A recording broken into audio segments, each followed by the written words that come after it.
Sorry, maybe a minute too early today, but today we have the pleasure of having Pravesh do a talk on algorithms for Semirandom.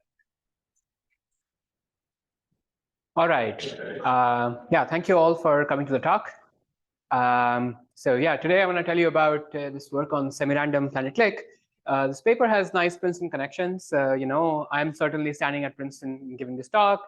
Steurer was a student here, about, I don't know, 15 years ago now.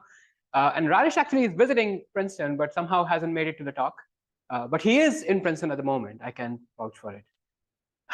Okay, so let me tell you what this problem is and what we prove about it.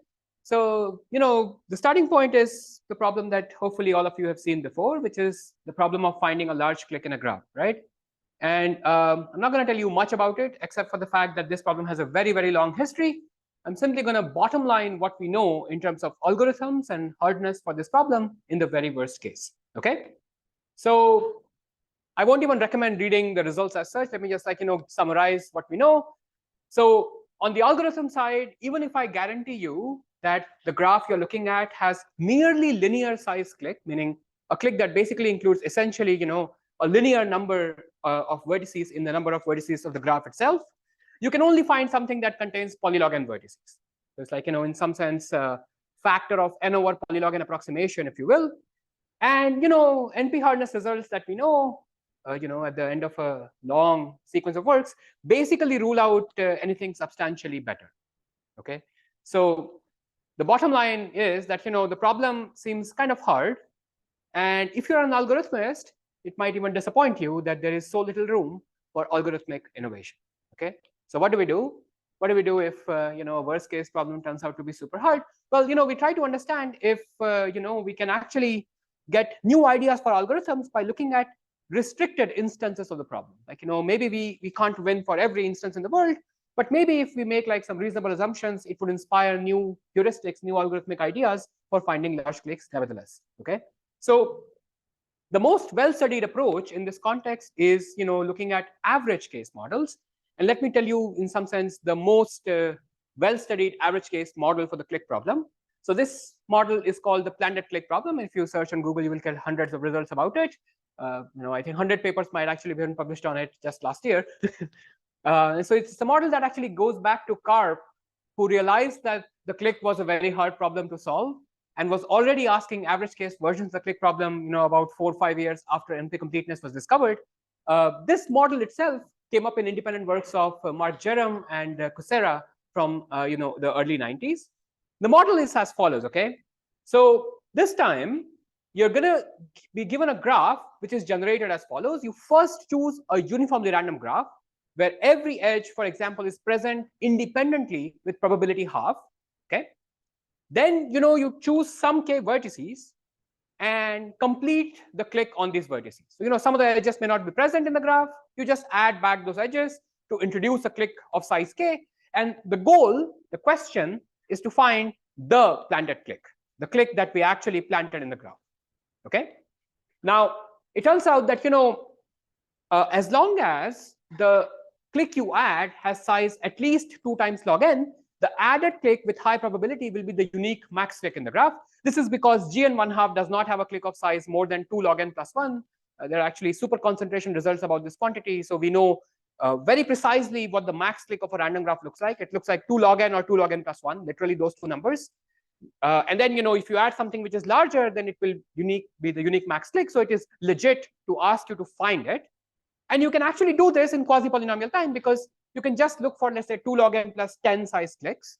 There is no such clique in the graph itself, so you must find sub-cliques of the planted-clique, and now you can like remove and recurse. Okay, so there is a trivial quasi-polynomial time algorithm to find the planted-clique as long as it is of size at least 2 log n plus some constant. Okay, and the question is, when can efficient algorithms do it? And this time, the gap between efficiency and brute force is just quasi-polynomial versus polynomial. So we are interested in polynomial time algorithms to find the added planted-clique. And long story short, there's a long sequence of algorithms. Actually, in some sense, the algorithm which is still optimal was found at Princeton or I guess partially at Princeton long time ago by Noga Alon, Berry Sirakov, and Michael Krivilevich, who used what is now maybe the first or one of the first instances of the spectral method, like using the second eigenvector of the adjacency matrix to recover something. And this algorithm works so long as the added clique is of size some constant times square root of n. By the way, this is Raresh. Like I promised you, he is in Princeton, and this is my certificate. Okay, so going back, there is a polynomial time algorithm that can recover the added clique as long as it is of size square root of n. And you can actually, fiddle with the constant in front of the square root of n. You can make it arbitrarily tiny by spending more, running time, by increasing the polynomial running time. So the precise best trade-off that we know is an n to the t time algorithm that can recover a clique as long as it is of size square root of n over 2 to the t. Okay, that's the best we know. In particular, notice that if the added clique is of size little o of square root of n, then so far as we know, the best known algorithm takes super polynomial time. Okay, good. And we have reasons to believe that this, at least for like some various restricted classes of algorithms that all the known approaches fall in, we have reasons to believe that these approaches cannot beat this best known guarantee. So like you can't somehow hope to find a little o of root n size planet clique, at least with the tools we've got so far. And I'm not going to tell you too much more about it, but there is a huge body of work that builds on the conjecture that no such algorithm actually exists, and there are reductions and crypto systems, etc., that you can build based on the conjecture. Okay. Yes. Sure. Yes. Not to the algorithms. Yeah. Yeah. Good question. It does not help me if it's randomly planted. Yeah. At least it doesn't help any of the known methods so far. Okay, so bottom line, there's a little more room for algorithms. There is something that we could do, spectral methods, SDPs, right? There was something more to do. And so, maybe we succeeded. But in some sense, this talk begins by asking, did we really succeed? Okay. So, and the issue with average case models always is like, did I get the right one? Like, I chose some specific random model. What if you choose a different one? And this question is actually especially relevant in the context of problems like planted-clique, because the algorithms we usually find tend to be rather brittle. They break down under arguably very minor perturbations of the model that you chose. So let me give you an example. You don't even have to do spectral methods to recover a guarantee which is essentially optimal, the ones that I mentioned on the previous slide for the planted-clique problem. Here's what you can do. You can simply make a list of the highest degree k vertices. This algorithm works as long as the planted-clique is of size square root of n log n, and it relies simply on like concentration of degrees of vertices in the random graph. So as long as you plant a clique of size square root of n log n, which is root log n factor larger than the threshold on the previous slide, you can basically recover it by looking at just the largest degree vertices. This heuristic can be broken very, very easily. Okay, you might have declared victory at this heuristic, but it's also super easy to break. You can take the graph and just delete some order of n edges or order of n log n edges to reduce the degree of the clique vertices, like by deleting edges to the outside vertex. And this time this algorithm will fail. The reason I'm giving you this example is because a very similar intuition actually works to even break the spectral method. It's very easy to break them by perturbing just order of n log n edges. So in some sense, this points to the brittleness of these algorithms. They're relying on arguably properties that can be broken by modifying the graph in a vanishingly small fraction of edges. So you might say that this seems to be not so great from the perspective of whether this is a good algorithm to find cliques. Okay. So you might even interpret it by saying that maybe we've found some algorithms, but these heuristics or algorithms themselves are overfitting to the specific random model that we're working with, and so maybe that's not actually so interesting. That motivates this issue of finding algorithms that are robust, algorithms that somehow continue to work even if I perturb the random model in some reasonable way. For example, things should not maybe break if I modify the graph in vanishingly small fraction of edges, you might wish. Okay, and this is not a new line of work. There is a lots of work that somehow tries to find robust algorithms in the beyond worst case setting. If you've heard some of the buzzwords like algorithmic robust statistics, this is an area that tries to find robust algorithms for estimation problems. There's smooth analysis, which tries to analyze algorithms on perturbed inputs.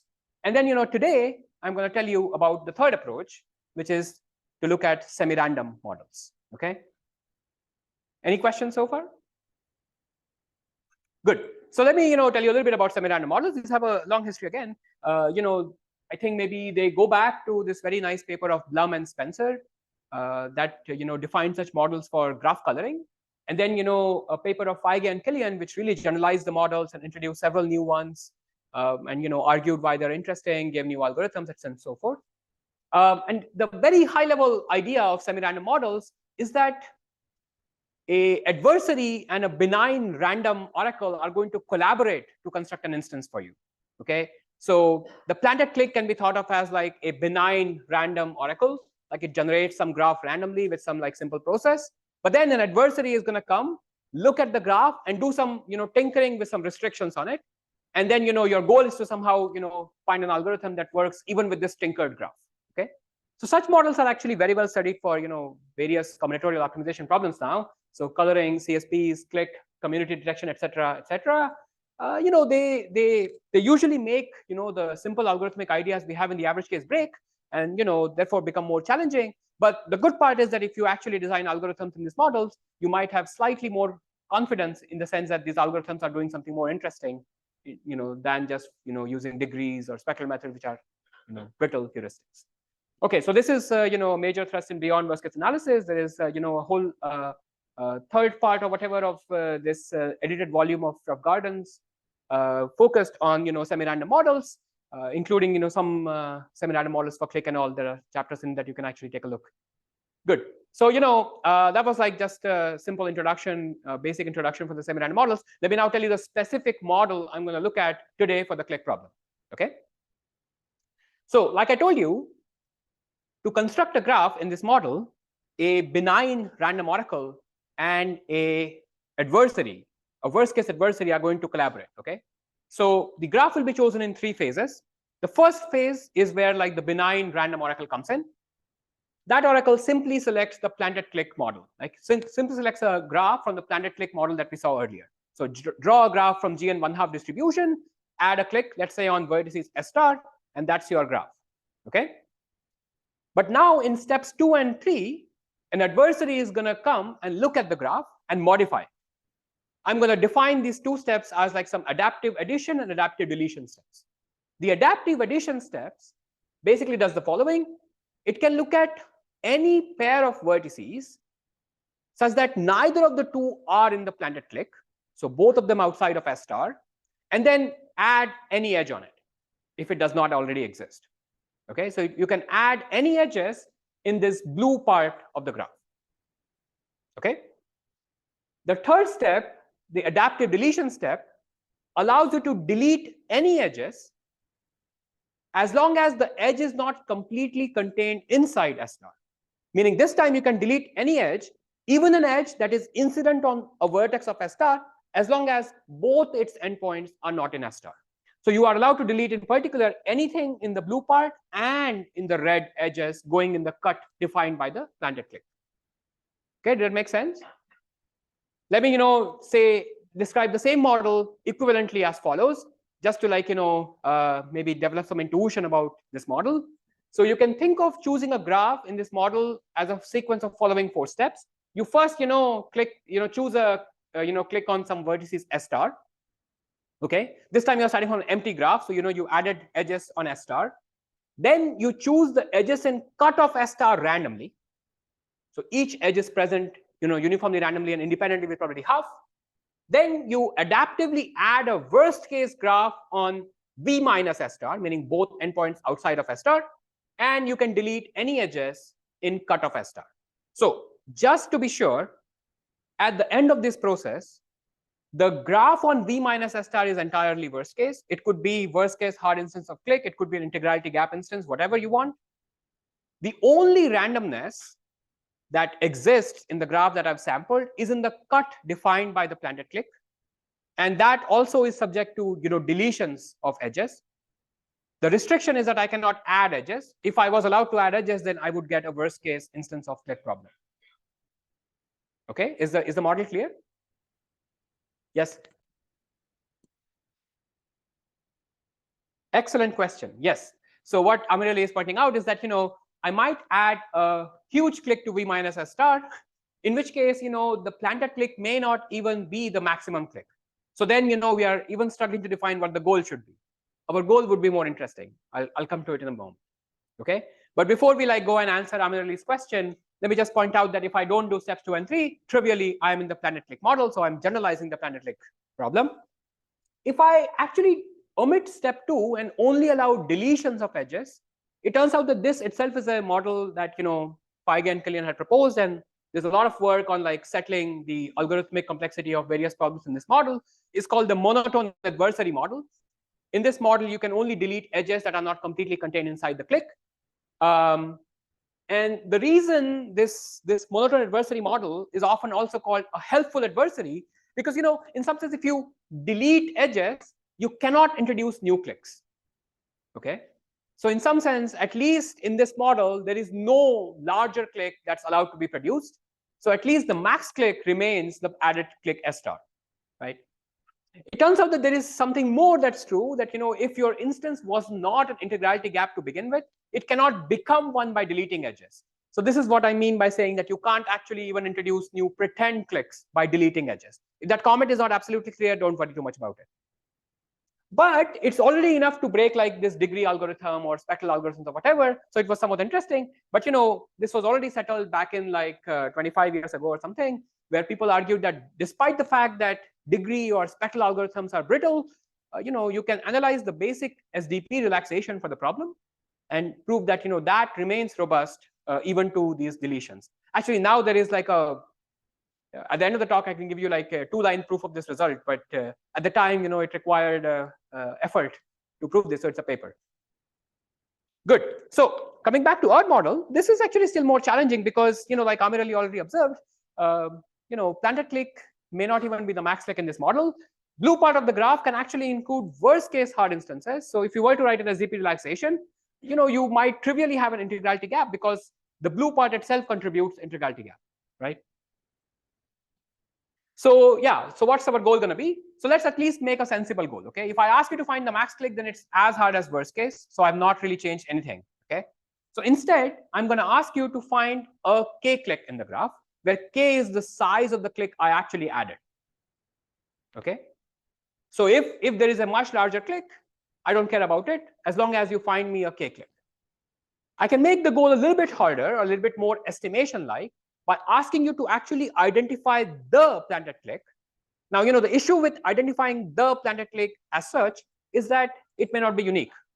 The adversary could simulate your, clique with random edges coming out of it kind of model about n over k times by using the blue part of the graph, and you won't be able to tell the difference. So clearly, if I ask you to find the planted clique, it won't be a well-posed problem. But if I give you some additional information, let's say I give you a uniformly random vertex inside of the planted clique, you might expect that I can now tell you the planted clique, with some high probability. So that's another reasonable goal. In fact, we are going to look at the third goal, which implies, the previous two, which is to list decode the cliques. My goal would be to find a list of n over k cliques, such that one of them is guaranteed to be S star. The number n over k, by the way, right now you're not supposed to be able to see it, but you should think of it as a situation where somehow the worst case is where you have n over k disjoint k cliques in the graph.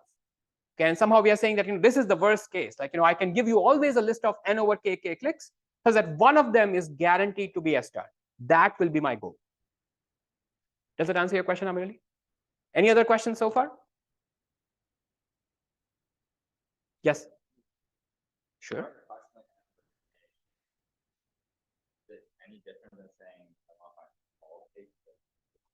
Yes, because in principle, the worst case graph could be a complete graph, and then there could be essentially n to the k cliques. We're going to come back to this. Yeah. So this goal is smarter than just asking you to enumerate all k cliques, because they can be n to the k many. I'm asking you to give me less than n in particular. Any other questions? Good. All right. So let me tell you a little bit about what's known about this problem. So I kind of already told you why, but let me just stress again that you can't quite hope to analyze basic SDP or whatever as such, just because the blue part of the graph can just give you the integrality gap. So, you might be in trouble, at least, in a vanilla usage of the SDP. So what previous works have done is found out ways to impose additional constraints on the SDP and then find some clever rounding algorithms that actually give you some results. Okay. So, much of the progress on this problem began actually quite recently. The first work in this line of research is due to Chariker, Steinhardt, and Valiant, who showed that in the model where I removed the adaptive deletion step, so basically steps 1 and 2 but no 3, there is in fact a polynomial time algorithm that succeeds as long as the planted clique is of size n to the 2/3 up to some log factor. Okay, this is bigger than root of n, which works in the vanilla planted clique model, but it's a non-trivial result nonetheless. Okay. And in fact, somehow the problem itself seems to become quite different. And this was somehow, observed by Steinhardt, who proved that actually, unlike the usual planted clique problem, where, I can identify the planted clique, at least if you don't restrict running time for me, in just like, as long as the planted clique of size larger than 2 log n, here, the threshold for identifying a list or identifying the planted clique with like this one vertex advice, the natural estimation task, it already requires that the planted clique be of size square root of n. So somehow the problem tends to become even information theoretically harder, not just computationally perhaps. Okay. The state of the art before this result I'm going to tell you about is due to McKenzie, Mehta, and Trevisan, who proved that in the model that we're looking at today, so allows monotone deletions, you can actually improve the threshold of CSV a little bit and make k just n to the 2/3 without the logarithmic factor. Yes, Mark.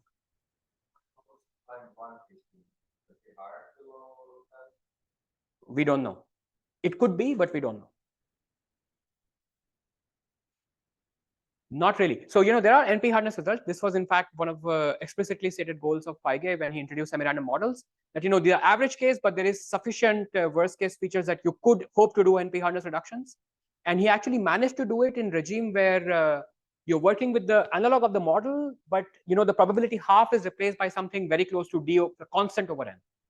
In that regime, he actually was able to do NP hardness reductions. They're not that hard, but you can at least prove NP hardness of the semirandom models. In this dense regime, we don't know any such results, though in principle they could actually all be possible.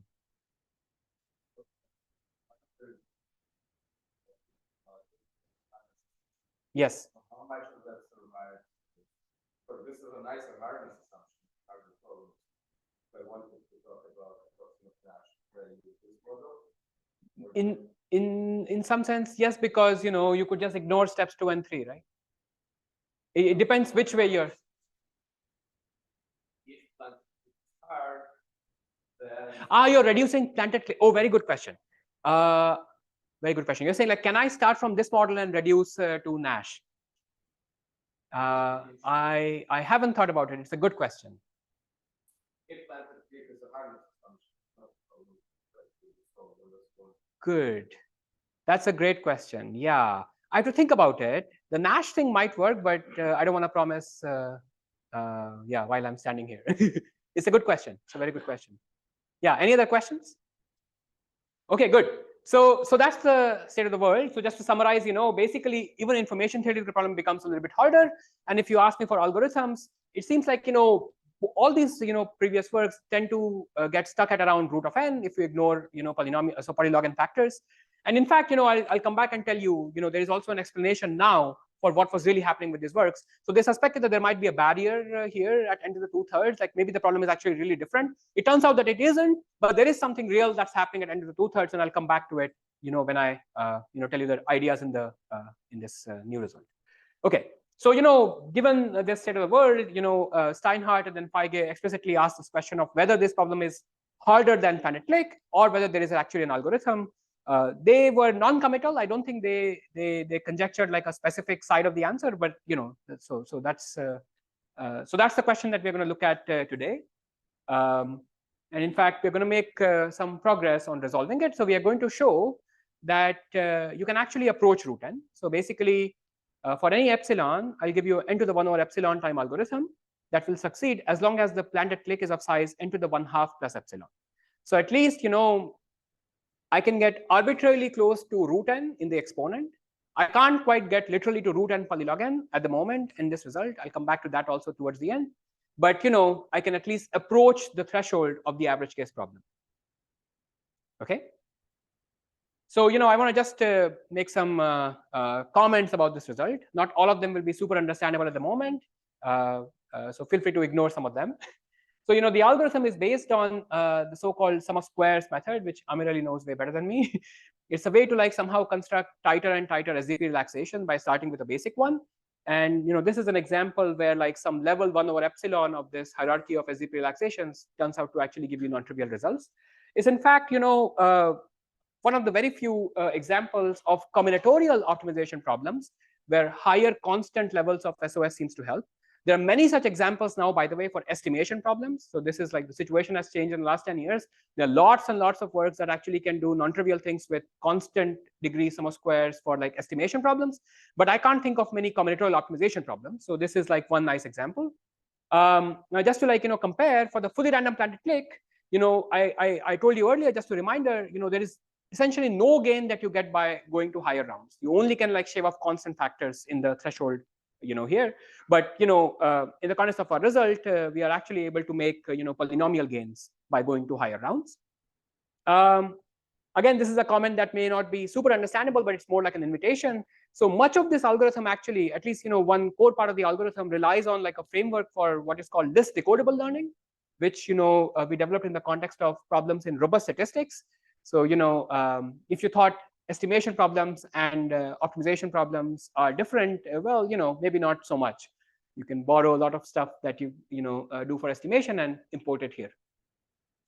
And finally, you know, there are results that, you know, there are analogous results that hold for G and P based model, but I'm not going to like tell you them in this talk.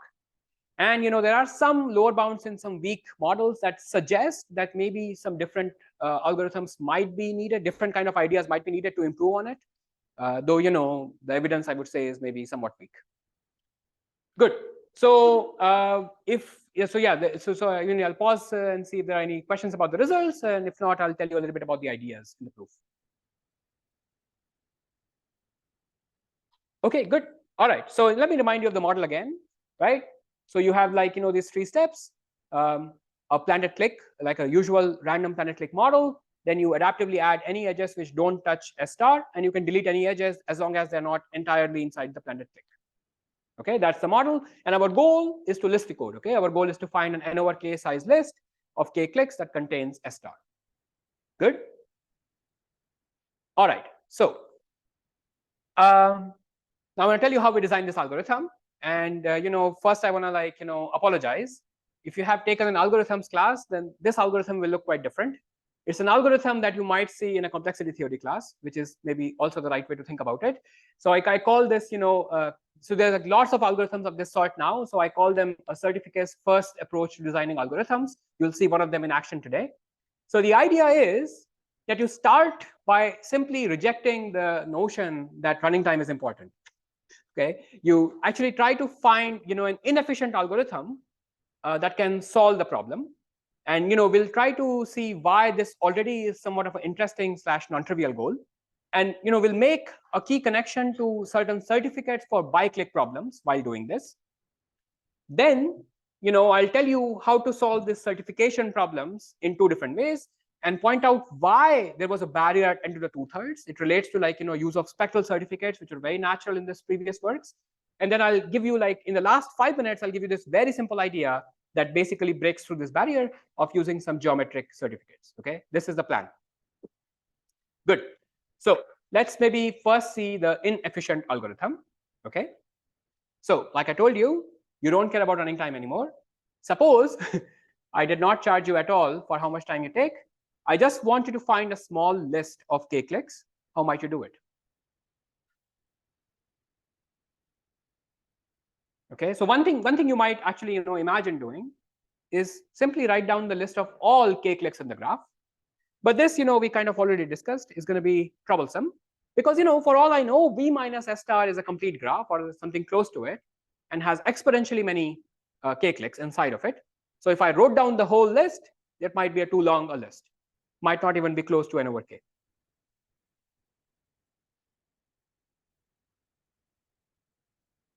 Yeah, good idea. So, suppose we do exactly what you said, which is like you find a k-clique, delete the vertices, and repeat. Now the question is, why would your list contain S star?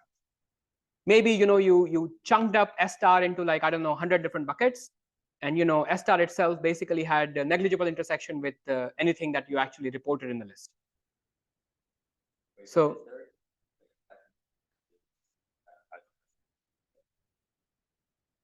that's the question. We haven't argued that, we haven't analyzed that at all, right? So I'm saying, so just to like make the discussion point clear, if you list all cliques, then certainly it will contain S star, but the list might be too long. If you try to do something simple like write down a k-clique and remove all vertices in it and repeat or something, then a potential trouble you might get into is that maybe you split S star into like many different cliques in your list, and S star itself somehow has no large intersection with any of the elements of your list. So these in some sense are the two problems you are trying to resolve. Okay, good. So what I'm going to do is something very natural. I'm not going to enumerate all k-cliques. Instead, I'm going to enumerate some k-cliques that satisfy some additional property. Okay, and then I'll argue that the number of k-cliques that satisfy this additional property cannot be too large in any graph, so the list will be small. And then I'll argue that in the model I've chosen, the planted-clique will satisfy this property with high probability. So with high probability, my list will contain S star, and no matter what the graph is, my list cannot be too large. That's my goal. Okay, let me describe this property to you. It's very, very simple. I'm going to call very imaginatively this property of the property that I'm going to look at, the property of being good. Okay, so I'm going to call a k-clique L good. Okay, if it has the property that came up in this idea when we were analyzing. We were worried that I'll split S star across many different k-cliques, and that's troublesome.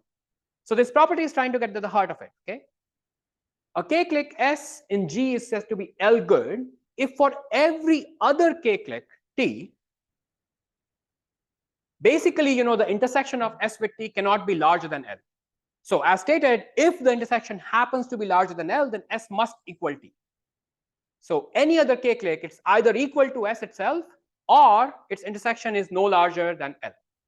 I'm going to call any such clique a good clique, an L good clique to be specific. Definition makes sense? Okay, so I have to argue two things. I have to argue to you that S star is L good for some reasonable parameter L, and then argue to you that there cannot be too many different L good cliques in any graph. Those are my two remaining things. Remember that we don't care about running time at all here, so we're not like really discussing the issue of how do I enumerate L good cliques so far. So I first claim that S star is L good, and this argument actually turns out to be rather simple. It's just some like Chernoff plus union bound argument. I'll come back to it. In fact, I guess, yeah, okay. So so how do you prove that S star is L good? You have to show that if I take any other k-clique in the graph G, by relying on the randomness of the red edges, on the V minus S star part, I've got nothing. I have no control because it's a worst case graph. So the only thing in my control is the red edges, which were at least chosen randomly at first. I have to argue that over the randomness of the cut edge, like this cut edges chosen before deletion step, no matter what clique I choose, I cannot introduce a large intersection with S star with high probability. Okay, you can imagine that you will be able to do this argument rather simply with like Chernoff and union bound, but I'm actually going to bore you with a circuitous proof now, because while doing this circuitous proof, we're going to arrive at the key property that I'm going to use in the remaining two parts of the talk. Okay, good. So let me give you my long proof of an easy theorem. Okay, so suppose S star is not L good. What does it mean? Well, it means that there must be a different clique, let's say T, that intersects S star in more than L vertices, right? So let's try to understand what this clique looks like. Here's what I'm going to do. I'm going to consider a bipartite graph induced by the graph that was given to me as input. Okay, the bipartition is S star versus rest, the planted-clique versus the rest. Okay, now look at the vertices of this second clique T. Okay, how does it look? Well, On the left part, T has whatever it has in terms of the intersection with S star, right? So the T intersect S star part appears on the left. The rest of the vertices in T appear on the right. And importantly, because T itself is a clique, all possible edges between T intersect S star and T minus S star must be present in this graph. Okay? So equivalently, if T and S star intersect in at least L vertices, then this bipartite graph I just defined must have a bipartite clique, or a biclique in short, with left side of size L and right side of size K minus L. Yes? The key point is that, this bipartite view basically, tells you, keeps only the part that you could possibly use in this argument, namely the random part. Everything else is worst case. So now we are saying, what happens if I simply remember the cut edges? And in this cut edges, we are saying that the only way there is a large intersection is that if there is a large unbalanced bipartite clique. Okay? So if I can argue that, a random graph where each edge is present with probability half independently cannot contain an L by K minus L bipartite clique for L which is like 100 log n, then I'm done. Okay? This is what you can argue by Chernoff and Union bound. I'm not going to give you the proof. This is easy. But I'm just going to remember that we managed to somehow reduce this analysis of the inefficient algorithm to arguing that there is no large unbalanced bipartite clique in this bipartite random graph. Okay, any questions about this? Good. Notice that you can analyze this by just remembering all the edges without deletions, because deletions cannot quite introduce a new clique if there wasn't one first. So it's enough to just analyze it for a random bipartite graph. Don't worry about the deletions at all in this case. You can have more than L versus. Yeah, so technically, if you have more than L vertices, you actually ought to prove that it got to be S star. Then T minus S star has to be 0. I mean, the bipartite thing, left-hand side could be something close. Right-hand side is. No, so the claim is, no, you can't. The claim is that, either T intersect S star is at most order of log n, or T has to be S star, meaning T minus S star is just literally empty. Yeah, if you have something intersection size greater than L, the intersection size may be L minus 1. And the biclique you induce here is something like K minus 1. Yes. But you can't have that biclique is what I'm saying. When K is bigger than root n, you cannot have that biclique. K minus 1. Yeah, even K minus 1 by 1. No, it's not just about degree, because S star is the planted clique. So you're saying that there is a vertex which has all the edges to K minus 1 out of the K. So the chance of that is that we are trying to argue that S star is good, right? Yeah. Good. Any other questions? Yes, the quasi-polynomial algorithm still works. Yes. There could be, there could be a large blow up reduction, right? I mean, you can prove like hardness modulo ETH. Yeah, you're right. It can't be NP hard. Yeah, then look at Yes. elements inside the star and their mutual neighbor. Yes. Yes, absolutely. Yes. So you can't hope for more than a quasi-polynomial hardness. Yeah. Okay, good. So I told you why S star must be L good for L which is order of log n. I also have to argue to you that there are not that many L good K cliques in the graph G when L is order of log n, right? Actually, this part is going to be true for every graph in the world. This is nothing to do with random graphs or graphs from a model at all. And this theorem is like very, very easy to prove. If you've seen like Johnson bound encoding theory, this is like a very, very weak version of it. It follows by just like 2 levels of inclusion exclusion. I'm simply going to state and flash you the proof, but not really quite go through it. Okay.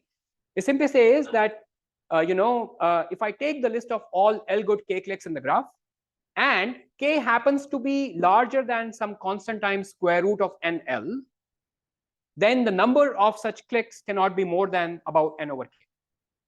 So, you know, by modulating this constant, you can actually make that constant arbitrarily tiny. So you can approach n over k as you want. Okay. And the proof is like very, very simple. Like, you know, in some sense, if you have more than 2n over k, you know that, you know, the intersection, pairwise intersection is small. So you just do some argument that tries to count the total number of vertices covered by this, you know, more than n over k, k cliques that you have. So it's like, you know, just simple inclusion exclusion argument. Let's not worry too much about it. So that's, you know, so that basically completes at least the analysis of the inefficient algorithm. Okay. We proved that with high probability, S star is L good if L is at least order of log n. And no matter what the graph is, at least if the planted clique is of size more than root of n log n, because L is about log n, you know, the number of such cliques, good cliques in the graph cannot be more than, you know, n over k. Good. Any questions about this? Okay. Good. So, you know, what we have just observed is an inefficient algorithm that will work so long as k is at least root of n log n up to some constant. Okay. And in fact, you know, the inefficient algorithm, like I stated, may look like runs at end of the k time, but like Mark observed, you can actually make it run in quasi-polynomial time with some simple tricks. So we actually get a quasi-polynomial algorithm. We are simply like doing this inefficient trick that we just saw. Okay. Good. All right. So now, you know, we want to analyze this algorithm, or like think about this algorithm and see how we might make it efficient. Okay. The key to the analysis of this algorithm was the fact that in a bipartite random graph, you know, the bipartite graph that we looked at was k versus n minus k, because S star and rest were the bipartitions. In a random bipartite graph, we observed that there cannot be too many unbalanced bipartite cliques. By unbalanced, I mean that I really care about cliques which have small number of vertices on the left, right? So the total size of the clique is not maybe entirely relevant to me. I care about bipartite cliques where the left side has vertices more than, let's say, log n, right? So we argued by some, you know, Chernoff and union bound that there is no such clique in the bipartite random graph. It turns out in order to get an efficient algorithm, you need an efficient certificate of this part. What does an efficient certificate mean? Means that, you know, given a bipartite random graph, I should be able to give you some polynomial length string, some advice, some witness that allows you to confirm in polynomial time that there is no, let's say, 100 log n by, you know, root n clique in the graph that you're seeing. Notice that, you know, without advice, at least the brute force algorithm that we saw takes n to the log n time. So what I'm saying is there any certificate that can convince me in polynomial time that there is no log n by, I don't know, root n clique in the bipartite random graph? Okay, that's what I'm calling the certification problem. I'm actually going to state it a little bit more formally now. Okay. So this is going to be our goal for the rest of the talk. I'm going to be a little bit hand wavy about how this relates to an algorithm. But basically, like by now, there is like a black box approach that can take solutions to such certification problems and convert them into this list decoding algorithms. So that's what I'm not going to cover. So I'm going to focus entirely on the certification problem from now on. Okay. Here is the problem, you know, stated, you know, in formal terms. So your input is an arbitrary bipartite graph with bipartition u and v. Okay. It's a k by n bipartite graph, just like we saw arises in our reduction. Your goal is to output a number L, okay? And you should think of L as an estimate, or really an upper bound, on the left side of the largest biclique in this graph, okay? So if you did correctly compute the left side of a biclique, the largest possible left side of any biclique in this graph, then, you know, the correctness guarantee should make sense. And L that you output should satisfy that there should not be any L by K. And I'm like ignoring the distinction between K and K minus L because L is going to be very tiny compared to K for me. So in this problem, I'm simply going to demand that if you output L, then there should not be a L by K biclique in H. Okay. Now, you know, notice that the first 3 bullet points here are not about average case at all. It's a problem where I'm demanding guarantees out of you for every bipartite graph. But you can also win that game very easily by simply outputting like K plus 1 or something, or K. because clearly there will not be a k by 0 biclique or whatever in any graph. Okay. So the thing that makes it interesting and also brings in the average case nature is the utility guarantee, which says that if H was indeed sampled from the distribution I care about, meaning it's a k by n bipartite graph where every edge appears independently with probability half, then your algorithm should output a small number, like ideally like 100 log n. I'll give it to you if you like output something like n to the 0.0012. Okay, does it make sense? Is it clear that the goal is not trivial?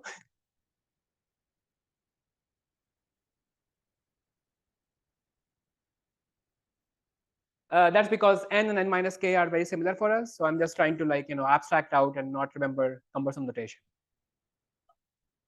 Same with like L versus k minus L and L versus k. Yeah, same reason.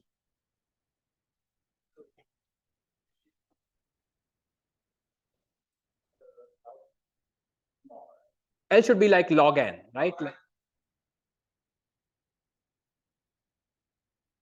Yeah, because it would be false for some graph. The first three guarantees are worst case. Correctness means that it should be correct for every edge, because the way you think about it is that the transcript of this algorithm is a certificate that your graph does not have a L by K biclique. So if you just try to exploit the average case nature and say, well, I know L is about 100 log n with 99% probability, I'll just output 100 log n, you'll be wrong, because there is a graph, I can give it to you, where your algorithm will basically violate the correctness guarantee. It's a good question. Yeah. Make sense? Good. So this is the problem of like refuting unbalanced bipartite cliques in random bipartite graph. Actually, the stuff we did earlier can be thought of as giving a brute force algorithm for this problem. Namely, if you just go over all possible 100 log n vertices on the left and verify that there is no bipartite clique with those vertices, well, that's a certificate. It's a huge certificate, a quasi-polynomial size certificate, but a certificate nonetheless. So we did a quasi-polynomial verifiable certificate earlier. And what I'm asking you is basically the natural refutation problem, but forcing you to use only polynomial time. Okay. So if you've seen like, refutation problems before, like, these are, average case analogs of questions in CoNP. They're studied for like various, natural random models like random k-sat, clique, etc. This particular thing was actually somehow surprisingly not studied. But, I guess when we at least came up with it, we thought it could have been in principle studied like even 15 years ago, but at least it wasn't. Anyway, so this is the part, I'm going to shrug completely under the carpet, which says that, basically whenever you can solve the certification problem with sum of squares, and I will not describe what this means, there is also an algorithm, okay, that will succeed. And if your algorithm outputs a value L with high probability on the random graph distribution, then the size of the clique that you will be able to recover would be square root of NL. Okay, and this is the same bound that resulted from this poor man's Johnson bound I showed you earlier. So what this is saying is that if you can, so we saw an inefficient algorithm that works at k equals root of NL. If we could argue that there is no L by K biclique. Now I'm saying that if you can certify that there is no L by K biclique, then basically I can make the whole guarantee algorithmic. And the running time you spend will basically be the same as the running time required for solving the certification problem. Okay, I'm not going to tell you how to prove this. This is where all this decodable learning business goes in, and it's an entirely black box thing by now. If you're interested, I can talk about this offline. Okay, so now I'm going to tell you how to solve the certification problem. Okay, good. So let me tell you first how the previous algorithms work. And in order to tell you, how this previous algorithms work, let me actually tell you how alone Krivulevich-Sudakov works. Okay, what is the certification algorithm at the heart of AKS, which solves the planted-clique problem in GN1/2? Okay, the vanilla planted-clique problem. Well, it turns out that here the conceptual heart is certifying that in a random graph there is no large clique. We know that with high probability there is no clique of size 2 log n plus 10. But I want a certificate, a polynomial time verifiable witness. You can ask, how might I do this? And here is the observation that underlies the algorithm. Okay, the observation says that in any graph, if I take the plus minus 1 adjacency matrix, meaning if there is an edge, I write +1, and if there is no edge, I write -1, then the largest singular value of this matrix up to an additive +1 is an upper bound on the clique number of the graph. This is a fact that holds true for every graph in the world. It has like a one-line proof. Okay, says basically if you take the indicator of the vertices and just write down the spectral norm upper bound on the quadratic form, you get this. Okay, I beseech you not to read this proof because I am running out of time. But you can see the length of the proof is 2 lines, so it's a very short proof. Okay, so in any graph, you have an upper bound which is 1 plus the singular value of this adjacency matrix, and then you rely on some basic random matrix theory to observe that for a random graph, the spectral norm of A is going to be about 2 root n with high probability, and that's basically what gets you the root n certificate. Okay, good. Does it make sense? And you're relying on the fact that singular values are efficiently computable to actually get a polynomial time verifiable certificate. Good. All right. So now what happens if we try to do the same kind of argument for the unbalanced case that we are interested in today. Okay. So we are interested in bipartite cliques. So it turns out that when we try to do the same kind of argument where we try to use the indicator vertices of the clique on the left and right, this time the sizes are different. They're like L and K. If you repeat the same argument, you get a similar bound. The bound looks like the product of the left and right hand sides is going to be at most the square of the largest singular value of the same matrix. You can actually compute the spectral norm of this bipartite random matrix. It still turns out to be about root n. So if you plug everything in, you basically get a bound that says that Lk is at most n. Okay. And now if you go back and put it in the poor man's Johnson bound, you basically see that the algorithm can only work if k is at least n to the 2/3. Okay. So this certificate, this basic spectral certificate, is in some sense what underlies the algorithms in the previous papers I showed you. Okay. So you might think that maybe I can construct maybe this is just a failure of one single matrix. You might imagine that SDP might be able to do better. This is the spectral method. You could say, what if I write down an SDP relaxation for upper bounding the largest bipartite clique, unbalanced biclique in this graph? It turns out that you cannot beat it. Okay, so this is like a gap we prove. In some sense is the implicit reason of failure at n to the 2/3 for all these previous works. And if you know some of the works in this line, then you might imagine that for many problems it so happens that when basic SDP fails, everything else also fails. We often in the enterprise of proving lower bounds while higher rounds of hierarchies will fail and so on and so forth. But here we are going to get lucky. Even though basic SDP fails at n to the 2/3, we're going to be able to improve it with some higher rounds. Okay. Yes. No, the natural clique SDP. Yeah. It's not a statement about any SDP. Yeah. Good. So let me now give you the geometric certificate idea. It's actually so simple that I'll need only 5 minutes, which is exactly what I have. So here is the key observation. Suppose that there is a L by K bipartite clique in a K by N random bipartite graph. Okay. Then I will prove to you that from the existence of such a bipartite clique, I will extract L choose T different vectors in Rn such that for every pair of these vectors, the inner product is negative. Okay. In the end, I want to give you a certificate. I'll tell you how this observation ends up in a certificate. But so far, let's just enjoy this fact. Okay. So I'm trying to claim that if there is a L by K bipartite clique in a random K by N graph, then I can extract for any parameter T, L choose T different pairwise negatively correlated vectors. Why does this help? So let me ask, how many different vectors can there be in Rn such that every pair has negative inner product? Has anybody seen this fact before?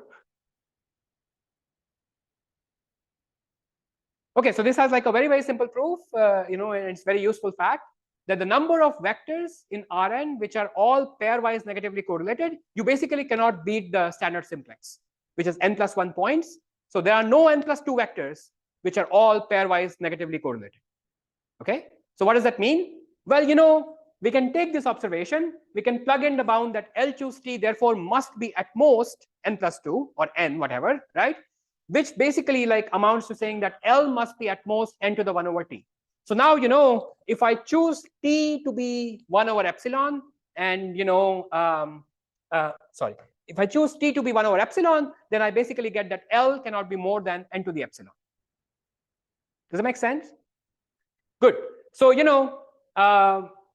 the reason I'm parameterizing it this way, like, I'm writing down for every t, is because the natural way to encode this into the sum of squares, certificates, or whatever, which I did not explain to you at all, requires that the degree be basically this t. Okay. So what basically this certificate will amount to eventually would be a algorithm that runs in time n to the t and works to certify a absence of a L by K biclique where L is about n to the epsilon. Okay. And now if you plug into the poor man's Johnson bound, you basically get n to 1/2 plus epsilon out like we intended. Okay. So let me tell you the proof of this fact because that's very, very simple. Okay. Good. So here is a random bipartite graph, and these green portions L and R are the L by K biclique in it. Okay. I want to extract from the existence of this biclique many pairwise negatively correlated vectors. Okay. Here's what I'm going to do. I'm going to define the following vector. It's a vector whose dimension equals the size of the right hand side of this graph. Okay. So it's Rn because I have right hand side is of size n. I'm going to define the following vector, which is, there is one vector for every subset Z of the left hand side. Okay. In fact, I'm going to look at like Z's of some fixed size eventually, but right now let's consider a definition for any subset Z of vertices on the left hand side. So for any subset Z, I'm going to define a vector n sub Z, and the jth coordinate of this vector will be the following. So j is something that ranges on the right hand side, remember? At jth coordinate, I simply write down the product of the plus minus 1 adjacency matrices entries, okay, taken at AJI where I varies over Z. Okay, so there are like the number of edges I'm looking at is like size of Z, basically all possible edges from Z into J, and I'm taking the parity of them because A is a plus minus 1 adjacency matrix. I'm simply taking the product of these indicators. Make sense? The definition of vector? Good. So this is basically, like I said, product of plus minus 1 indicators of edges from Z into J. Good. So, maybe this lemma should come not as a surprise to you at all, that, in a random graph, if I take any distinct Z and Z prime, then the inner product of these two corresponding n-dimensional vectors is going to be at most square root of n log n. They're going to behave as random vectors of like n dimensions, basically. Does that make sense? Good. All right. So this is actually the only property of the graph H that we're going to use. So right now, even though the lemma says, suppose there is a L by K biclique in a random K by n H, eventually I can replace this random K by n H by simply any H where, the NZ vectors are pairwise almost uncorrelated, just like I know it's going to be true in a random graph. Okay, good. So now, let me argue why these vectors actually give me negatively correlated vectors. I have actually already gotten, many uncorrelated, like almost uncorrelated vectors, but that's not what I'm after. Number of uncorrelated vectors like this can be exponentially many, so it's not helpful. Now, from these vectors, now I'm going to extract negatively correlated vectors now. Okay, here's what I'm going to do. I look at the Z's, which are a subset of the green portion on the left, meaning in the left part of the bipartite clique. Okay, look at the coordinates J that actually range over the green part on the right hand side. This is how I'm using the clique. Then I know that NZ at any such J in the green part must evaluate to +1 because I know that all the edges from Z into J are present. So all those entries are +1. So their product is +1. Yes. So in particular, to the inner product NZ.NZ prime, if Z and Z prime both happen to be inside the green part on the left, and J, if I look at the coordinates J, which are in the green part on the right, then each such entry contributes a +1 to the inner product. Yes. So if I now just remove the green part and look at n minus k dimensional vectors which don't have this green part, well, I know that the green part contributed a +k to the inner product. So if I remove them, the inner product should be +k smaller. But the inner product was at most root of n log n to begin with. So the now inner product must be root of n log n minus k. And now if k is much bigger than root of n log n, this must be negative. That's it. Okay, so what we have established is the correctness of the following certificate. Here is what we do. We take a graph, we evaluate, we take z's of some size, let's say t. Okay, we just evaluate all possible inner products of nz and nz prime, and if it is small, then I know that in my analysis that's all the property I needed. So if this property holds, I will output n to the epsilon. Okay, because I just argued that if this property holds for z's of size order 1 over epsilon, then there cannot be an n to the epsilon size clique in the graph. And otherwise, I'll output some large number like k. So this will satisfy the correctness property and give me the utility guarantee I wanted. This makes sense? Okay, so we've solved the problem, and like I promised you, or I claim to you, if you can solve the certification problem, you get the algorithm. Okay, so I'm going to take a couple of minutes and tell you about some open problems which are, I think, very interesting.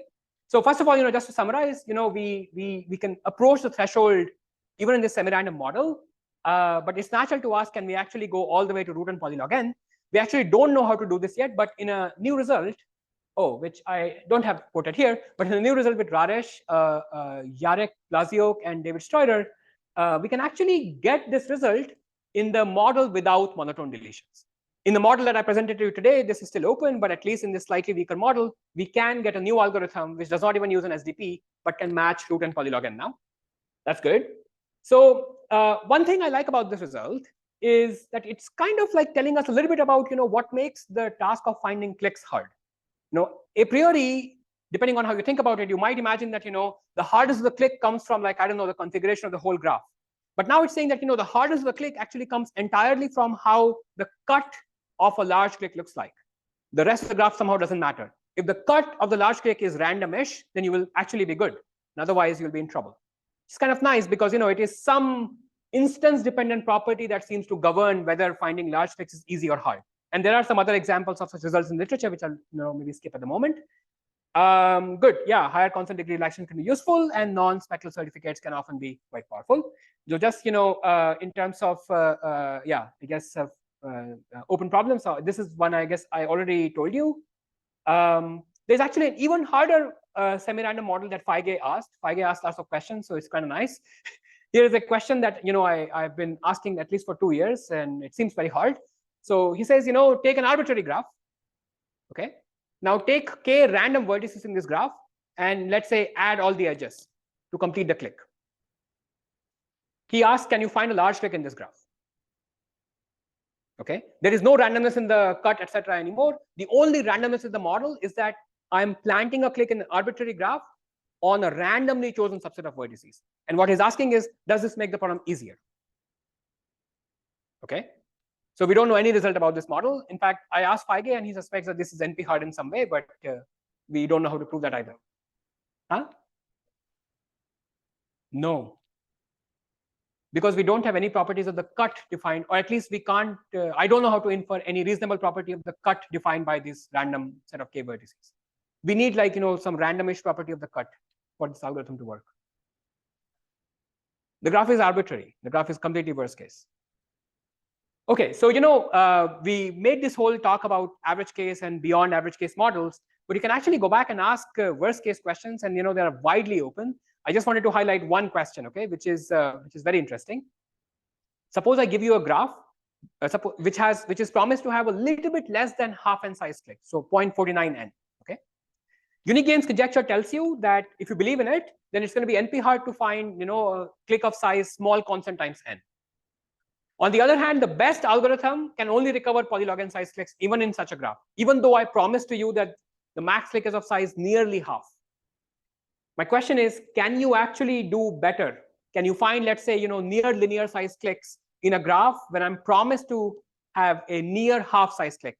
Half, by the way, is a natural threshold, because if you exceed half, then simple LP-based algorithms will work. If you've seen, like, the algorithm for vertex cover that we teach in algorithms classes, that's what I'm talking about. So below half, this problem becomes much more interesting. So I'm saying, say you're just below half by a constant, can you actually, approach the hardness approach the limits that UGC puts on you for this problem? Actually, we don't know anything as far as I know about this problem. And if you are more mathematically inclined, then one thing that I've tried to do but failed so far is to use these new certificates for saying something about the clique number of Paley graphs, which I don't know if some of you have noticed, but it's like it's a very natural graph that comes from number theory. So the vertices are numbers 1 through p for some prime p, and you connect to vertices if their difference is a quadratic residue, I mean like a square mod p.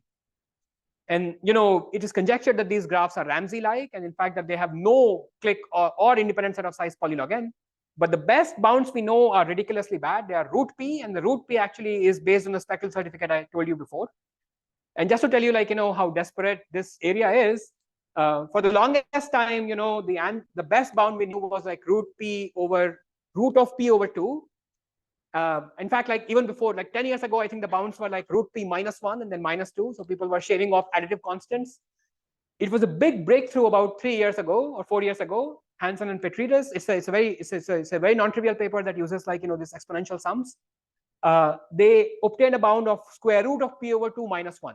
So they're like improving the clique number bound by like a factor of root 2 essentially. Say it again. The truth, well, we don't know 2 log p might be too strong, but we do believe the answer is polylog p, I think. But we don't know how to prove it. And yeah, I guess it's natural to ask if new certificates actually help you make progress.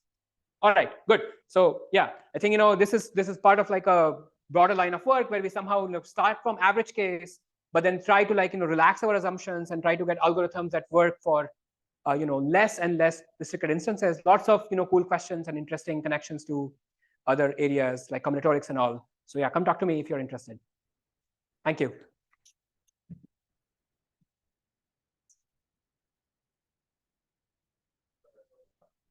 Sorry.